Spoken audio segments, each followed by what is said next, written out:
ಇವತ್ತಿನ ವಿಡಿಯೋದಲ್ಲಿ ಹೆಸರು ಕಾಳಿನ ಜ್ಯೂಸ್ ಯಾವ ರೀತಿ ಮಾಡೋದಂತ ನೋಡ್ಕೊಂಬರೋಣ. ಈ ಬೇಸಿಗೆಗಾಲದಲ್ಲಿ ತುಂಬ ತಂಪಾಗಿರುವ ಜ್ಯೂಸ್ ಅಂದರೆ ಹೆಸರು ಕಾಳು ಜ್ಯೂಸ್ ಅಂತಲೇ ಹೇಳ್ಬೋದು. ಆರೋಗ್ಯಕ್ಕೂ ಕೂಡ ತುಂಬ ಒಳ್ಳೆಯದು, ದೇಹಕ್ಕಂತೂ ತುಂಬ ತಂಪು ಇದು. ಇಲ್ಲಿ ನಾನು 1 ಕಪ್ಪಷ್ಟು ಹೆಸರು ಕಾಳನ್ನು ತಗೊಂಡಿದ್ದೀನಿ. ಇದನ್ನು ಮೀಡಿಯಮ್ ಫ್ಲೇಮ್ ಇಟ್ಟು ಚೆನ್ನಾಗಿ ಇದನ್ನು ಹುರಿಬೇಕು. ಒಂದೇ ಸಮನೆ ಎಲ್ಲನೂ ಒಂದೇ ಥರ ಹುರಿಬೇಕು.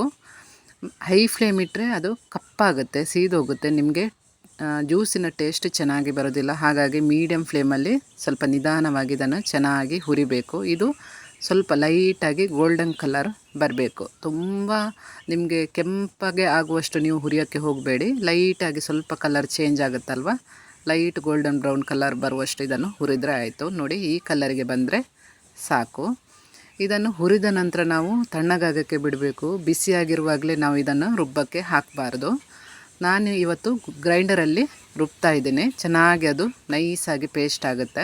ಮಿಕ್ಸಿಲಿ ಬೇಕಾದರೆ ನೀವು ರುಬ್ಬೋದು. ನೋಡಿ, ಗ್ರೈಂಡರ್ಗೀಗ ಹಾಕಿದ ನಂತರ ಸ್ವಲ್ಪ ನೀರು ಹಾಕಿ ಇದನ್ನು ರುಬ್ಬಕ್ಕೆ ಬಿಡಬೇಕು. ಹೆಸರು ಕಾಳು ರುಬ್ಬುವಾಗಲೇ ಜೊತೆಗೇ ಅರ್ಧ ಕಪ್ಪಷ್ಟು ನಾವು ಕಾಯಿ ತುರಿಯನ್ನು ಹಾಕ್ಕೋಬೇಕು. ಜಾಸ್ತಿ ಹಾಕ್ಕೋಬೇಡಿ. 1 ಕಪ್ಪು ಹೆಸರು ಕಾಳಿಗೆ ಅರ್ಧ ಕಪ್ ಕಾಯಿ ತುರಿ ನಿಮಗೆ ಸಾಕಾಗುತ್ತೆ. ಇದು ಕಾಯಿ ತುರಿ ಹಾಕಿದ್ರೆ ನಿಮಗೆ ಟೇಸ್ಟ್ ಚೆನ್ನಾಗಿ ಕೊಡುತ್ತೆ.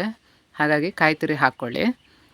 1 ಕಪ್ಪಷ್ಟು ಬೆಲ್ಲನ ಹಾಕ್ಕೋತಾ ಇದ್ದೀನಿ. ನಿಮಗೆ ಸಿಹಿ ಸ್ವಲ್ಪ ಜಾಸ್ತಿ ಬೇಕಾದರೆ ಬೆಲ್ಲ ಇನ್ನೂ ಸ್ವಲ್ಪ ಜಾಸ್ತಿ ಹಾಕ್ಕೋಬೋದು.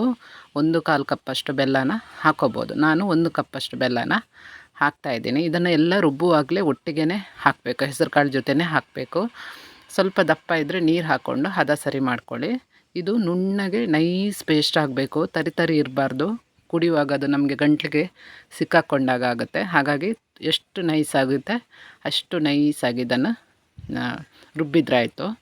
ಅದಕ್ಕೋಸ್ಕರನೇ ಗ್ರೈಂಡರಲ್ಲಿ ಹಾಕಿದ್ರೆ ಈ ಥರ ನೋಡಿ ನುಣ್ಣಗೆ ಅದು ಪೇಸ್ಟ್ ಆಗುತ್ತೆ. ನೋಡಿ, ಈಗ ಇದು ಆಲ್ಮೋಸ್ಟ್ ಆಗಿದೆ.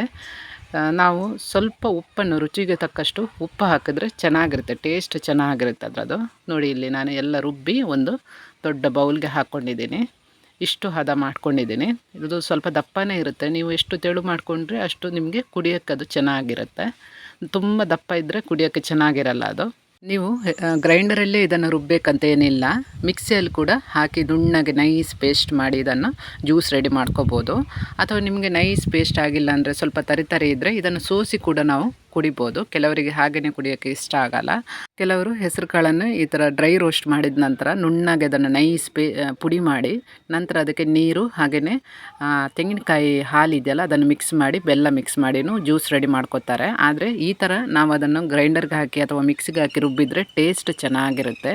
ಈ ಬೇಸಿಗೆ ಸಮಯದಲ್ಲಿ ತುಂಬ ತಂಪಾದ ಈ ಜ್ಯೂಸನ್ನು ನೀವು ಒಮ್ಮೆ ಟ್ರೈ ಮಾಡಲೇಬೇಕು. ಹಾಗೆಯೇ ನನ್ನ ಚಾನಲಲ್ಲಿ ರಾಗಿ ಜ್ಯೂಸನ್ನು ಆಲ್ರೆಡಿ ನಾನು ಅಪ್ಲೋಡ್ ಮಾಡಿದ್ದೀನಿ. ನೀವು ಹೋಗಿ ವಿಡಿಯೋ ಚೆಕ್ ಮಾಡ್ಬೋದು. ವಿಡಿಯೋ ಇಷ್ಟ ಆದರೆ ಸಬ್ಸ್ಕ್ರೈಬ್ ಮಾಡೋದನ್ನು ಮರಿಬೇಡಿ. ಲೈಕ್ ಮಾಡಿ, ಶೇರ್ ಮಾಡಿ. ಹಾಗೆಯೇ ಸಿಗೋಣ ಇನ್ನೊಂದು ಒಳ್ಳೆಯ ವಿಡಿಯೋ ಜೊತೆಗೆ. ನಮಸ್ಕಾರ.